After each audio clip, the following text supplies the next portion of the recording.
नमस्कार, आप देख रहे हैं न्यूज़ पीआर। मैं हूं आदेशपुरी। अप्रैल में देश में कोरोना का सुनामी आया और देखते ही देखते रोज़ हज़ारों लोग मौत के मुंह में समाना शुरू हो गए। और ऐसे में बताएं कि सबसे बड़ा लोगों को धक्का तब लगा जब गंगा नदी में शवों को प्रवाहित होते हुए देखा उन्होंने।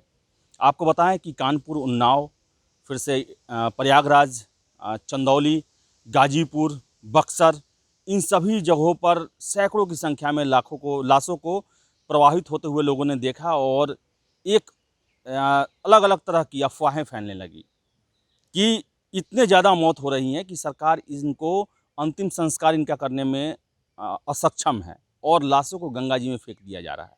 इसको लेकर हाई कोर्ट भी काफ़ी सख्त रुख अपनाता है और स्पष्टीकरण मांगा जाता है। लेकिन आपको बताएं हम कि ज्यों-ज्यों इस पर ज़्यादा तलाश हुआ, जांच हुआ, तब जो है स्थिति ज़्यादा स्पष्ट होने लगी। और इस पर जो आशंकाएं, जो खबरें जो आ रही हैं, उनके मुताबिक इन लाशों पर जो परंपरा अधिक है, लाशों के प्रभावित होने पर कोरोना कम है। और आपको हम बताएं कि दैनिक जागरण में इस पर एक लेख दिया हुआ है, उसके हम चर्चा करेंगे। उसको हम बताते हैं आपको कि इसमें दिया हुआ है कि गंगा किनारे 100 दफनाने में परंपरा की भूमिका अधिक, कोरोना की कम।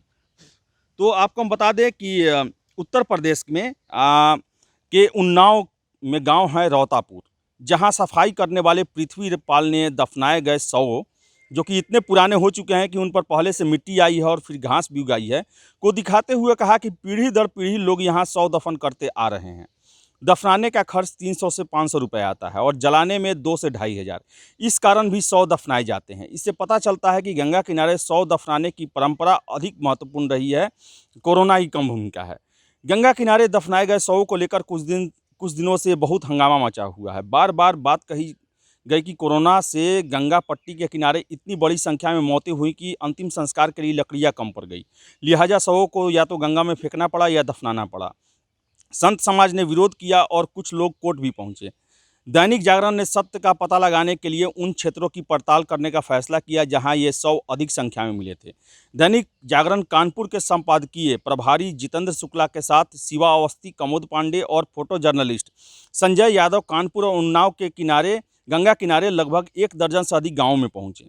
50 किलोमीटर से अधिक की इस यात्रा में टीम बनी। पिपरी, मिर्जापुर, लंगड़ापुर, रौतापुर, सिद्धनाथपुरी, शंकरपुर, बक्सर, परियर, लालपुर, हाजीपुर आदि गांवों तक पहुंची। शुक्लागंज के रौतापुर गांव में गंगा से महज 500 मीटर की दूरी पर रहने वाले सूर्यपाल लोधी घर के बाहर बनी कब्र दिखाते हुए बोले, ये पिताजी सो रहे हैं।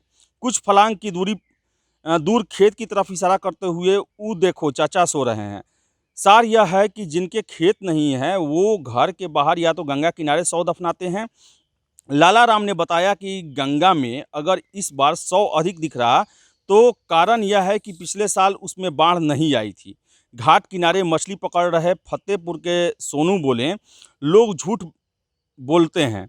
रावत, गौतम वर्मा और लोधी लोगन माँ तो पहले से ही गाड़ा जाता रहे या बार, और कुछ लोग पैसन के चक्कर में जल्दबाजी में दफना दिए। रास्ते में साइकिल से जा रहे जयप्रकाश खुद ही बोल रहे हैं कि दफन करने में कम खर्च लगता है।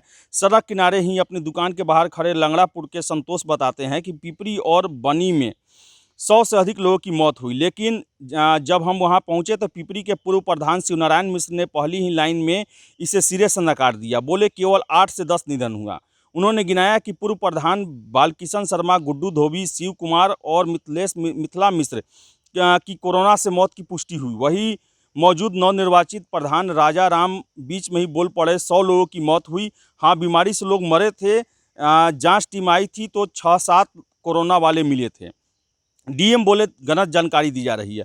अत्यधिक मौतों के कारण गंगा किनारे 100 दफनाने की बात पर उन्नाव के डीएम रविंद्र कुमार बोले, इंटरनेट मीडिया पर गलत जानकारी दी जा रही है। हमने गहन पड़ताल कराई, दफनाए गए 100 में पुराने भी हैं, क्योंकि रौतापुर और परियार के आसपास बड़ी संख्या में लोग ऐसे भी हैं जिनके यहाँ की परंपरा है। उन्नाव के में हरदोई और रायबरेली तक के गांव के लोग अंतिम संस्कार करने के लिए आते हैं। कौरीपंथी की असामयिक मौत होने पर यहाँ 100 वर्षों से दफन है। जैसा कि हाहाकार मचाया जा रहा है वैसे हालात नहीं है। ऐसा नहीं है कि कोरोना का असर नहीं मिला, बिल्कुल था और लोगों में उससे जान भी गई, लेकिन हाहाकार हमें कहीं नहीं मिला जो इंटरनेट मीडिया और अन्य माध्यमों से बताया गया। कई गांव में ऐसे भी मिले जो गर्व कर रहे हैं कि महामारी को उन्होंने हरा दिया, एक भी मौत नहीं हुई। सिद्धनाथपुरी, लंगड़ापुर, मिर्जापुर, हाजीपुर, उद्दाघोर में कोरोना का कोई मरीज नहीं मिला। रोतापुर गांव में पंचायत सचिव सुशील पांडे का कहना है कि कोरोना काल में क्लिनिक बंद था तो मेडिकल स्टोर से दवाई ली, कुछ लोग इलाज नहीं मिला और ये लोग मौत का कारण बना। पहले यहाँ रेत का इलाका बहुत था, तब कुछ लोग जो हैं कहीं भी 100 दफना देते थे, उन्हें नोटिस नहीं लिया जाता था। लेकिन अब गंगा किनारे सब्जियों की खेती होती है और 100 दफनाने का इलाका 1-1.5 एकड़ में ही सीमित हो गया है, इससे 100 अधिक दिखते हैं। तो आपको बता दें कि जो गंगा नदी में 100 जो प्रवाहित हो रहे थे या फिर प्रयागराज में, वहाँ पर 100 को दफनाने की भी परंपरा है। और ऐसे में वो 100 जो है वो चूँकि बालू किनारे रहते हैं और इस कारण से कितना बार होता है बारिश के कारण वो 100 बाहर आ जाते हैं और गंगा नदी में वो प्रवाहित हो जाते हैं। तो आपको हम बताएं कि और कुछ ऐसी खबरें मिल रही हैं कि जानबूझकर भी ये खबर को ज़्यादा तवज्जो दी गई कि कितने जो वहाँ पर हैं जो लोगों को दफन किया गया है, लाल चुनरी लगाया गया है। आप विजुअल देख सकते हैं कि ऐसे बहुत सारे फ़ोटो जो हैं वो वायरल किए गए। लेकिन इन पर जो कहना है कि इलाहाबाद और ऐसे बहुत सारे जगह हैं गंगा किनारे जहाँ पर परंपरा रही है कि 100 को दफनाया जाता है और दूर दूर से लोग आते हैं और प्रयागराज में उस जगह पर दफनाया जाता है इन्हें।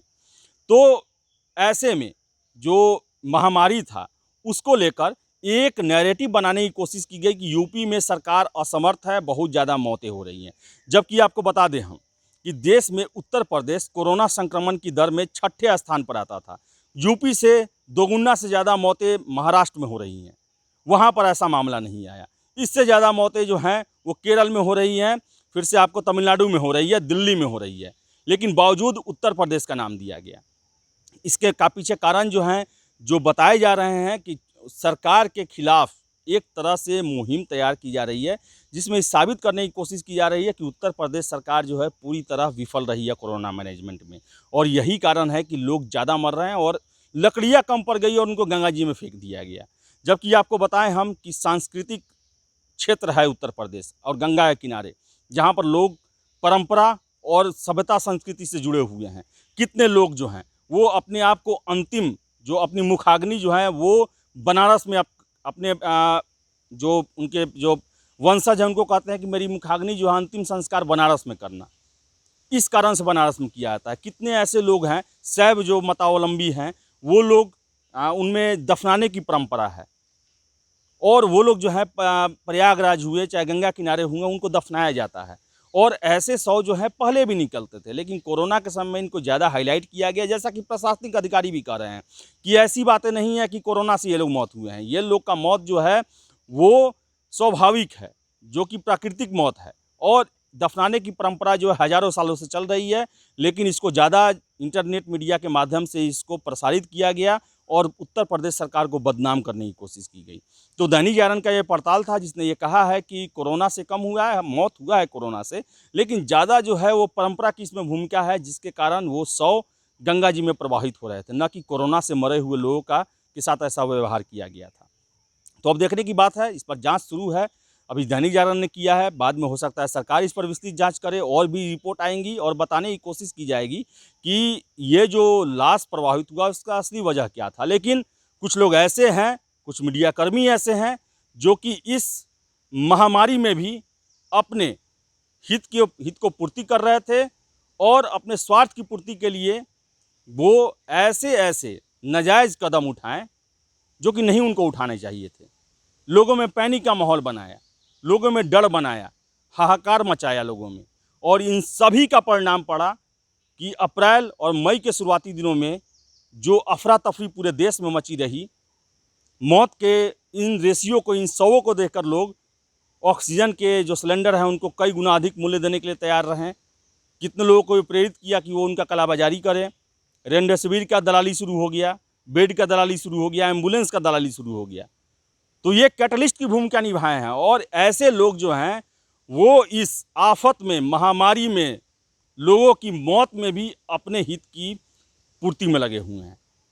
तो कोई भी खबर मिले, आप कोई भी जो ऐसी खबर मिले जो कि आपको लगे कि ये कुछ अटपटा है, उस पर आप आंख मूंद कर विश्वास ना करें। पहले सरकारी रिपोर्ट को पढ़ें, पूरी जानकारी लें, तभी उसे आगे बढ़ाएं या उस पर विश्वास करें।